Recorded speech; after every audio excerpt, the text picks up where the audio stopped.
Hi, hello.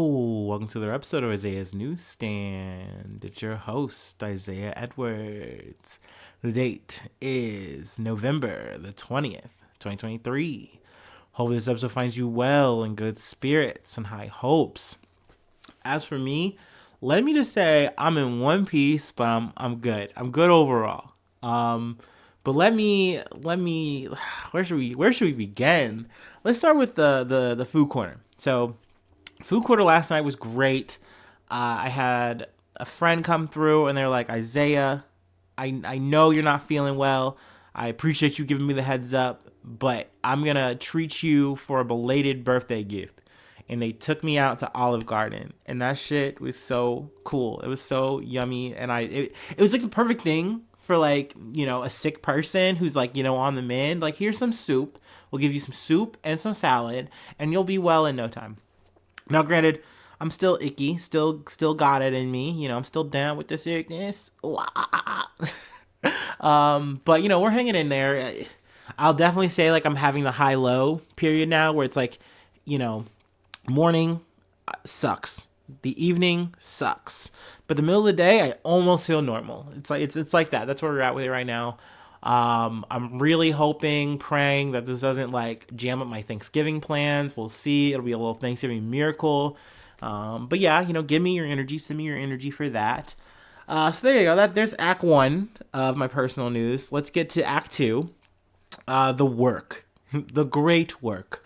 So I'm doing my thing. I come in attempting to do my thing, and of course my crusher, my beloved dumpster, is already filled with cardboard at the start of the day.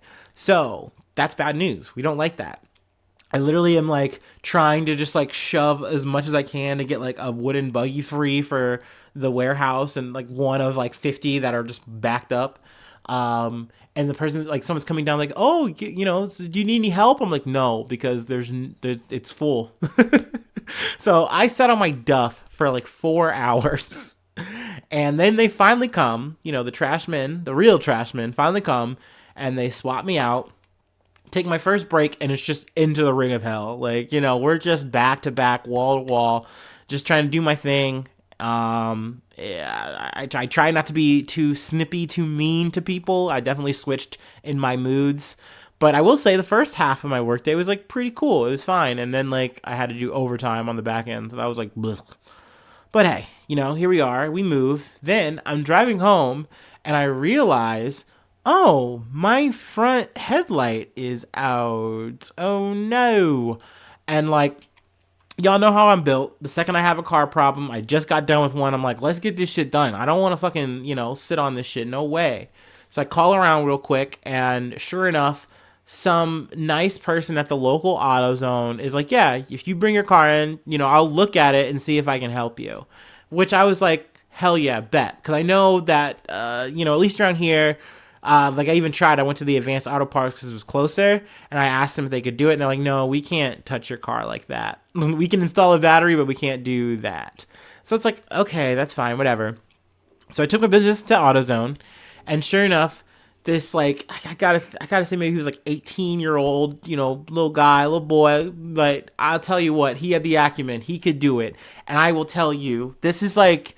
It felt like I was getting like a snapshot of myself, old and feeble, like, because I just don't have the tools. Like, and I know, I'm sure everyone, any of my mechanic friends or new mechanic listeners out there, like, it's just so easy to do. Why didn't this guy look at a YouTube and just do it himself? And it's like, well, okay, I did look at the YouTube, of course. I'm a tech savvy guy. What can I say? But I don't have the tools. I literally just did not have the tools. So here I am at the AutoZone. This kid's down to help me out, and sure enough, we're hitting like every single problem. We don't know exactly what's the extra bolt we need to take out. We find that, we get that out, we finally get the thing flipped up, and we're looking at it. We can't get the thing in because it was set wrong, and he's trying to set it wrong because it was set that way, and then he realizes like, oh, I can't set it that way, I gotta set it this way. So we just go through all this shit. We're both looking at YouTube tutorials together, and he gets it done. And like, this kid just did me the biggest solid. I was like, can I tip you? And he's like, nah, you can't, man. I was like, I appreciate it though. I was like, man, I appreciate you. Like, happy holidays. Like, so that's where I'm at with it. Also, all I've had to eat today is Doritos, and I've had 2 energy drinks. So I'm down bad. I don't know if it's the sickness or whatever, but I'm just not super hungry anyway. I will eat, of course, but ay ay ay. So that leads us to where we are in the here and the now. So I'm gonna take my startup, and we're gonna get into some news. Hopefully, I won't keep you guys too long. And hopefully, you've had a great Monday yourself. Hopefully, you've been getting that lasagna. It's been a good time for you. No worries, no gripes. That's what I would love to hear from y'all for sure. But yeah, let me get it right. Let me get acclimated.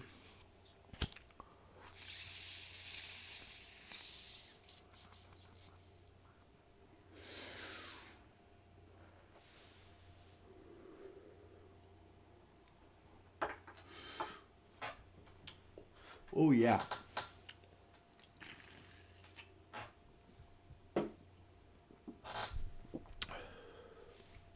Okay, let's start the show. From Reuters, Argentinian libertarian Milei pledges new political era after election win. Argentina elected right-wing libertarian Javier Milei as its new president on Sunday, rolling the dice on an outsider with radical views to fix the economy battered by triple-digit inflation, a looming recession, and rising poverty. Milei, who rode a wave of voter anger with the political mainstream, won by a wider margin than expected. He landed some 56% of the votes versus just over 44% of his rival, Peronist economy minister Sergio Massa, who conceded. Now, Peronist, just from my quick little research, is like more or less a socialist, branch or party, I should say. Milei, I mean, how could I describe this guy? They describe this. He goes by like a moniker, or they've been calling this man like a madman, or the madman.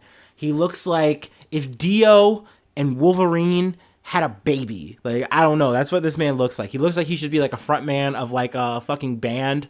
And he also looks up, a bit maybe like he could fuck you up at a local gas station. You know what I mean? Like, he's not afraid to pull it out and stick you.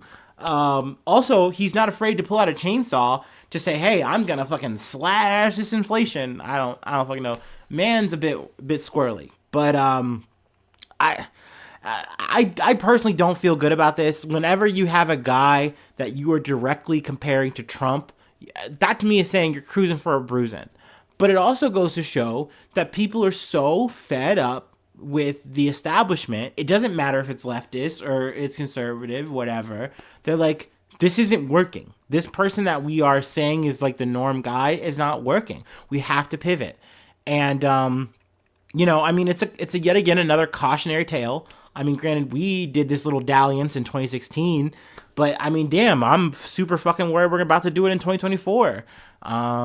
So, I mean, we'll see how Milei does. He has definitely made a lot of bold proclamations. This is a guy who's like anti-abortion. See if I can find my highlighted portion. I probably lost it. Like I said, doesn't believe in communists. He says he's not going to be working with China or Brazil, even though Brazil is not communist, by the way. But, essentially that's how he views it. I think he was an economist formerly. I think I saw him at like I think it might have been like an anime convention, because I know there was like Goku, or like there was some Super Saiyan in the background, but he was in like some fucking like Power Man suit or some shit, like singing about some shit. Man is very dynamic. He's very intense, very bold. I'm definitely not a fan of this man, but at the same time, I wish Argentina the best. I know that as a, population, you say, hey, excuse me, we're sick of whatever is being fed to us right now, and this guy is a new thing, a new whatever. And they're willing to take the shakeup. Do I feel personally, good about that? Is it giving me good vibes? No, but it's not about me. I am not your local Argentinian. I'm just a guy in a shitty squeaky chair, just talking shit at the end of the day. Let me see here. Yeah, we'll leave it at that. That's good.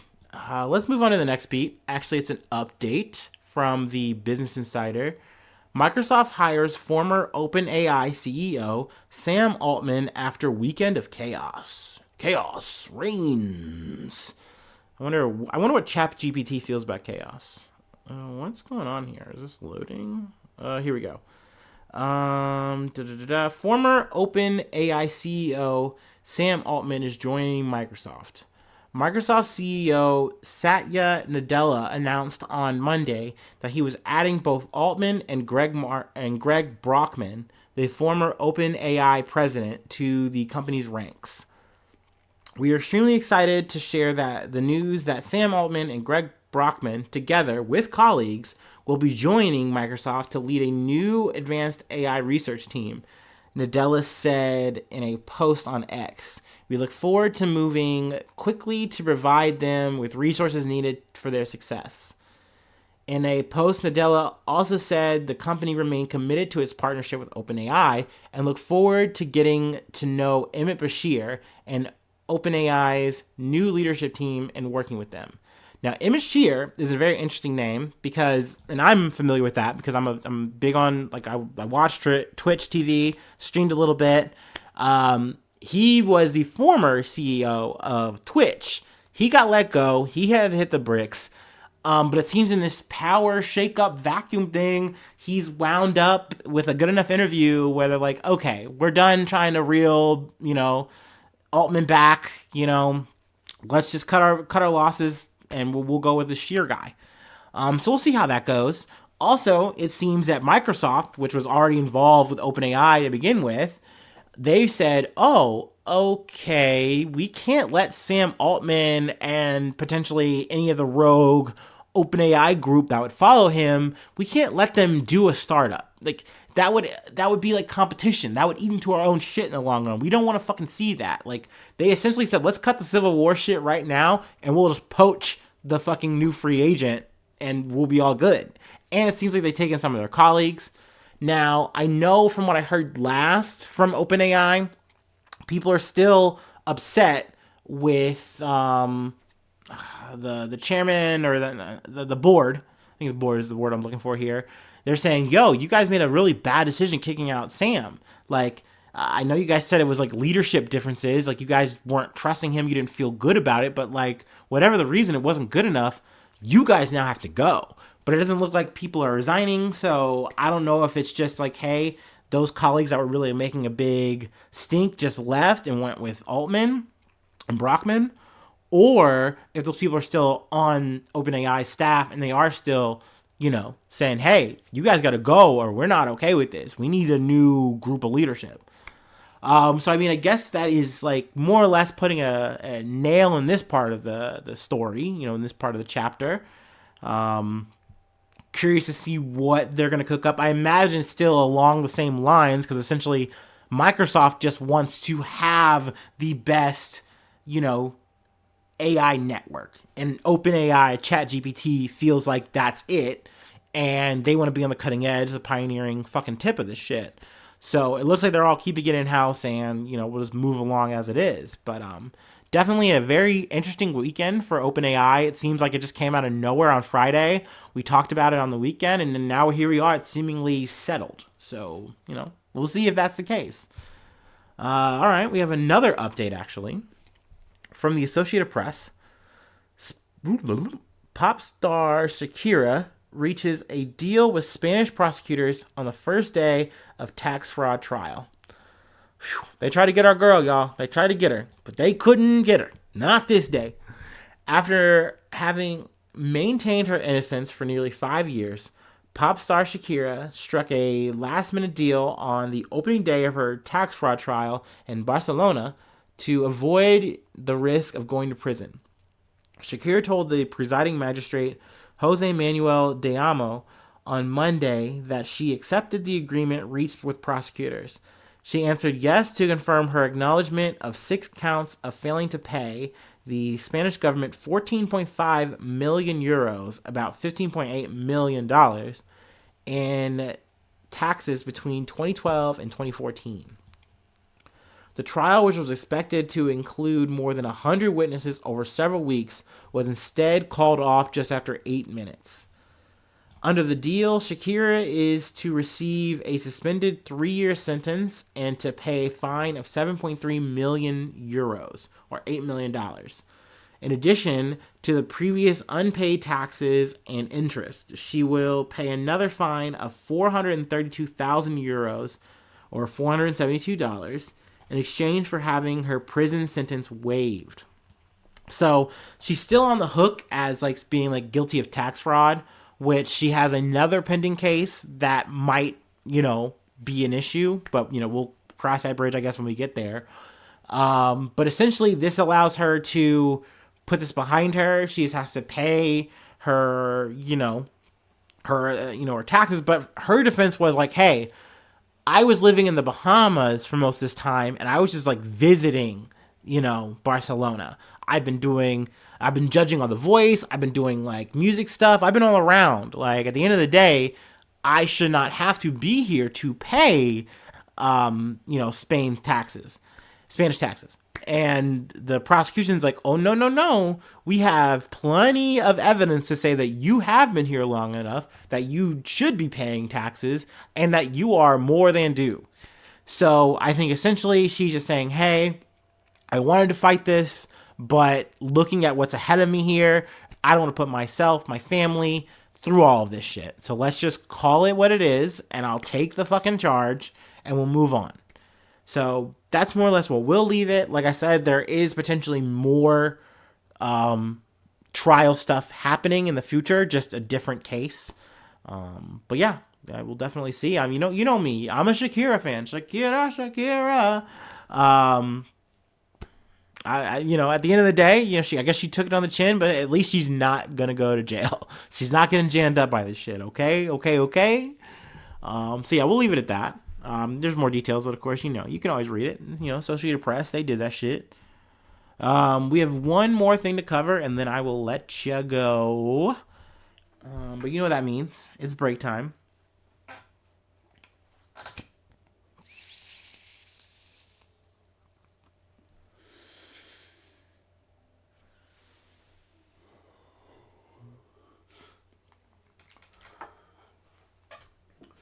Actually, before I even get into that, I'm going to get into another cool thing that happened to me at work.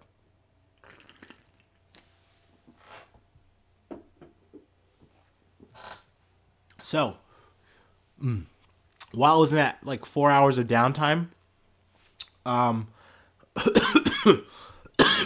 excuse me, I'm sorry. Whew. I asked one of my, I was chilling with the mechanic, coworkers or whatever, the maintenance guys. And I said, hey, could one of you guys give me a tour of the new half of the warehouse? Because we've officially, more or less finished the other, half of the warehouse we've added on to. And I just wanted to see it. So I got to take a little golf cart tour. Because along with the Schwinn bikes that we have, the Razor scooters, we've always had a golf cart that the maintenance crew and sometimes our general manager will ride around in. So very cool shit. We love to see it. And I got to get my little tour. I got to see how the new half is going to live. Granted, this is a kind of storage area or what have you. But it's still got a new break room, 2 new offices. So it's pretty cool, swanky shit. So I just wanted to see what it looked like. And it was just nice to kind of be in it before they filled it up with stuff. So yeah, there you go. A little bit of bonus for hanging out this long. More personal news as a treat. Whew. Okay, from the HuffPost. They should be the Huffington Post. I don't know. Older millennials, older kin folk will know that now. I guess they're HuffPost. I don't know. I guess they're jazzy for the kids. Orcas pummel boat after crew tries to deter them with heavy metal music. Heavy metal music didn't stop these orcas from rocking the boat. God, boom, right off the bow, dude. Right off the bow. Love it. We love it, dude. We love a good pun. In the wake of the orcas seeming to attack boats around Portugal and Spain, sailors are turning to unorthodox and tactics in an attempt to deter them. One piece of advice going around is to blast heavy metal music underwater to keep orcas away.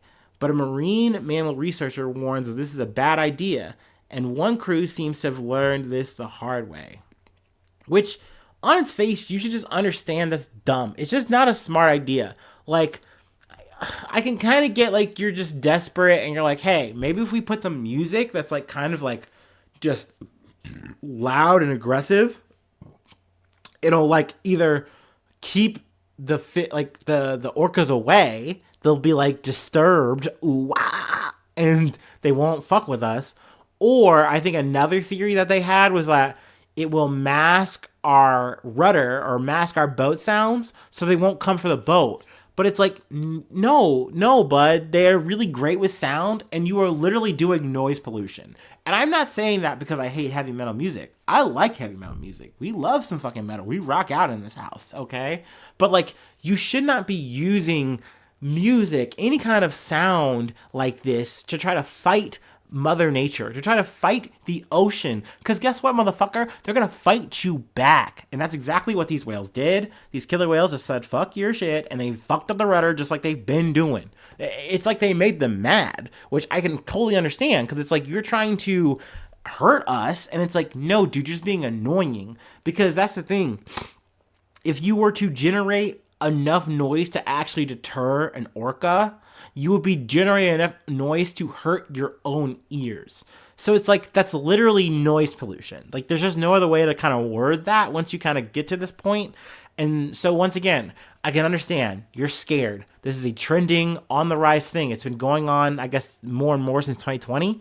I know we covered White Gladys and, her little killer pod.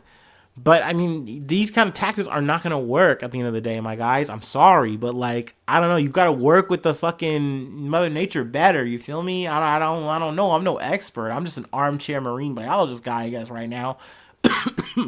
But, goddamn, you can't kill the vibe like that. You got to let the orcas play. You got to let the orcas be. And if they want to fuck with you, they're going to fuck with you. That just is what it is. All right, but that's the episode. Let me call it quits before my throat gives out, my voice gives out. I do have to chill a little bit.